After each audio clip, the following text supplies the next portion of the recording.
आज के टाइम में सिर्फ डेवऑप्स सीखना काफ़ी नहीं है, बल्कि डेवऑप्स के साथ एआई को यूज़ करना भी उतना ही ज़रूरी हो गया है। अगर आप वाले 2-3 सालों में खुद को एक स्ट्रॉन्ग डेवऑप्स इंजीनियर बनाना चाहते हैं, तो अभी से नए टूल्स और एआई को अपनी लर्निंग का हिस्सा बनाना शुरू कर दीजिए। तो हेलो दोस्तों, माय नेम इज़ तलहा और आज की इस वीडियो में हम ऑक्टोपस डिप्लॉय का एक बेसिक इंट्रोडक्शन लेने वाले हैं। यानी ऑक्टोपस डिप्लॉय क्या है, इसका यूज़ क्यों किया जाता है और सीआई/सीडी पाइपलाइन में इसका क्या रोल होता है। अभी इस वीडियो में हम सिर्फ इसका ओवरव्यू समझेंगे। आने वाली वीडियोस में हम ऑक्टोपस डिप्लॉय को स्टेप बाय स्टेप डिटेल में सीखेंगे, जिसमें इंस्टॉलेशन, कॉन्फ़िगरेशन और रियल वर्ल्ड प्रोजेक्ट्स में इसका प्रैक्टिकल इम्प्लीमेंटेशन भी देखेंगे। तो चलिए बिना किसी डिले के शुरू करते हैं और समझते हैं कि आखिर ऑक्टोपस डिप्लॉय क्या है। बेसिकली ऑक्टोपस डिप्लॉय एक ऑटोमेटेड रिलीज मैनेजमेंट टूल है, जो आपकी सीआई/सीडी पाइपलाइन के आखिरी स्टेज पर काम करता है। जहाँ जेंकिन्स या गिटहब एक्शंस जैसे टूल्स आपका कोड बिल्ड करते हैं, वहीं ऑक्टोपस डिप्लॉय उस बिल्ड हुए आर्टिफैक्ट को लेकर आपके सर्वर्स पर डिप्लॉय करता है। इसका सबसे बड़ा फ़ायदा ये है कि जिस पैकेज को आपने डेवलपमेंट एनवायरनमेंट में टेस्ट किया था, वही सेम पैकेज बिना किसी चेंज के प्रोडक्शन में डिप्लॉय होता है। एक और अच्छी बात ये है कि ऑक्टोपस डिप्लॉय अलग-अलग एनवायरनमेंट्स की सेटिंग्स जैसे database connection strings, API keys और दूसरे कॉन्फ़िगरेशन वैल्यूज़ को ऑटोमैटिकली मैनेज कर लेता है। यानी आपको हर एनवायरनमेंट के लिए अपने कोड में कोई चेंज करने की ज़रूरत नहीं पड़ती। इसे एक सिंपल एग्ज़ाम्पल से समझते हैं। मान लीजिए आपकी वेबसाइट की ज़िप फ़ाइल तैयार है। पहले आपको उसे एफ़टीपी के ज़रिए मैन्युअली सर्वर पर अपलोड करना पड़ता था। लेकिन ऑक्टोपस डिप्लॉय में आपको सिर्फ इतना बताना होता है कि यही ज़िप फ़ाइल डिप्लॉय करनी है। एक बार आपने डेवलपमेंट, टेस्टिंग और प्रोडक्शन एनवायरनमेंट सेटअप कर दिए, उसके बाद सिर्फ एक क्लिक में वही पैकेज एक एनवायरनमेंट से दूसरे एनवायरनमेंट तक सेफली डिप्लॉय हो जाता है। डिप्लॉय के दौरान octopus deploy automatically development database URL की जगह प्रोडक्शन डेटाबेस यूआरएल यूज़ कर लेता है। इसलिए आपको मैन्युअली कोई कॉन्फ़िगरेशन चेंज करने की ज़रूरत नहीं पड़ती। Now let's talk about environments and deployment targets. अब बात करते हैं एनवायरनमेंट्स और डिप्लॉयमेंट टारगेट्स की। ऑक्टोपस डिप्लॉय आपकी इंफ्रास्ट्रक्चर को दो पार्ट्स में ऑर्गेनाइज करता है। पहला होता है एनवायरनमेंट, जो आपके रिलीज लाइफ साइकिल के अलग अलग स्टेजेस को रिप्रेजेंट करता है, जैसे डेवलपमेंट, टेस्टिंग, स्टेजिंग और प्रोडक्शन। दूसरा होता है डिप्लॉयमेंट टारगेट। ये आपके एक्चुअल सर्वर्स, वर्चुअल मशीन्स या क्लाउड सर्विसेज होती हैं, जहां आपकी एप्लीकेशन डिप्लॉय होती है।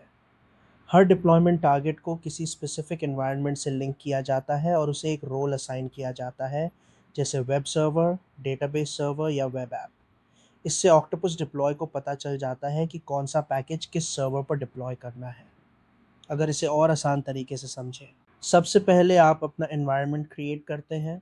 उसके बाद जिस सर्वर पर एप्लीकेशन डिप्लॉय करनी है, वहाँ टेंटिकल नाम का एक छोटा सा एजेंट इंस्टॉल करते हैं, जो उस सर्वर को ऑक्टोपस डिप्लॉय से कनेक्ट करता है। जब सर्वर ऑक्टोपस पोर्टल में दिखाई देने लगता है, तब आप उसे एक रोल असाइन कर देते हैं, जैसे वेब ऐप या वेब सर्वर। इसके बाद डिप्लॉयमेंट के समय ऑक्टोपस डिप्लॉय ऑटोमैटिकली समझ जाता है कि कौन सा पैकेज किस सर्वर पर जाना है। अब आगे देखते हैं कि डिप्लॉयमेंट टारगेट को स्क्रिप्ट या सीएलआई की मदद से कैसे कॉन्फ़िगर किया जाता है। Deployment process. अब बात करते हैं डिप्लॉयमेंट प्रोसेस की। ऑक्टोपस डिप्लॉय में हम एक डिप्लॉयमेंट प्रोसेस क्रिएट करते हैं, जो पूरे डिप्लॉयमेंट की एक प्री डिफाइंड वर्कफ्लो की तरह काम करता है। इस प्रोसेस में हम डिफाइन करते हैं कि सबसे पहले क्या होगा, उसके बाद कौन सा स्टेप चलेगा और आखिर में कौन सा टास्क एग्जीक्यूट होगा। एग्जाम्पल के लिए, सबसे पहले एप्लीकेशन पैकेज एक्सट्रैक्ट होगा, उसके बाद उसकी कॉन्फ़िगरेशन अपडेट होगी और आखिर में संबंधित सर्विस या एप्लीकेशन रीस्टार्ट होगी। इसका सबसे बड़ा एडवांटेज ये है कि यही डिप्लॉयमेंट प्रोसेस हर एनवायरनमेंट, चाहे डेवलपमेंट, टेस्टिंग या प्रोडक्शन हो, बिल्कुल सेम रहता है। सिर्फ वेरिएबल्स चेंज होते हैं, बाकी पूरा प्रोसेस सेम रहता है। इससे हर डिप्लॉयमेंट कंसिस्टेंट और रिलायबल होती है। इसके अलावा ऑक्टोपस डिप्लॉय कई बिल्ट इन स्टेप टेम्पलेट्स भी प्रोवाइड करता है, जिनकी मदद से आप बिना एक्स्ट्रा स्क्रिप्टिंग किए डेटाबेस अपडेट्स, क्लाउड डिप्लॉयमेंट्स और दूसरे डिप्लॉयमेंट टास्क आसानी से सेटअप कर सकते हैं। एक प्रैक्टिकल एग्जांपल से समझते हैं। मान लीजिए आपको एक सिंपल वेब एप्लीकेशन डिप्लॉय करनी है। आप ऑक्टोपस डैशबोर्ड में जाकर ऐड स्टेप पर क्लिक करते हैं और वहाँ डिप्लॉय अ पैकेज सेलेक्ट करते हैं। इसके बाद आप ऑक्टोपस डिप्लॉय को बताते हैं कि वेबसाइट नाम का पैकेज IIS सर्वर पर डिप्लॉय करना है और साथ ही ये भी वेरीफाई करना है कि पोर्ट 80 अवेलेबल है। बस इसके बाद बाकी पूरा deployment process octopus deploy automatically handle कर लेता है।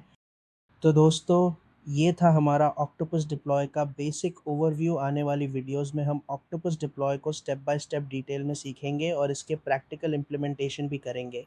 इसके साथ साथ मैं डेवऑप्स के दूसरे टूल्स पर भी रेगुलर वीडियोस लेकर आने वाला हूँ। अब इस चैनल पर मैं एक्टिवली अपनी daily learning, real world issues, production challenges और उनके सॉल्यूशंस भी शेयर करूँगा, ताकि आपको सिर्फ थियोरी ही नहीं बल्कि प्रैक्टिकल नॉलेज भी मिले। मेरा गोल यही है कि आप डेवऑप्स और एआई दोनों को साथ लेके चलें और आने वाले समय के लिए खुद को एक एआई पावर्ड डेवऑप्स इंजीनियर के रूप में तैयार कर सकें। अगर आपको ये वीडियो पसंद आई हो तो इसे लाइक ज़रूर करें, चैनल को सब्सक्राइब करें और बेल आइकॉन दबाना मत भूलिए, ताकि आने वाली कोई भी वीडियो आपसे मिस ना हो। तो मिलते हैं अगली वीडियो में। Thanks for watching.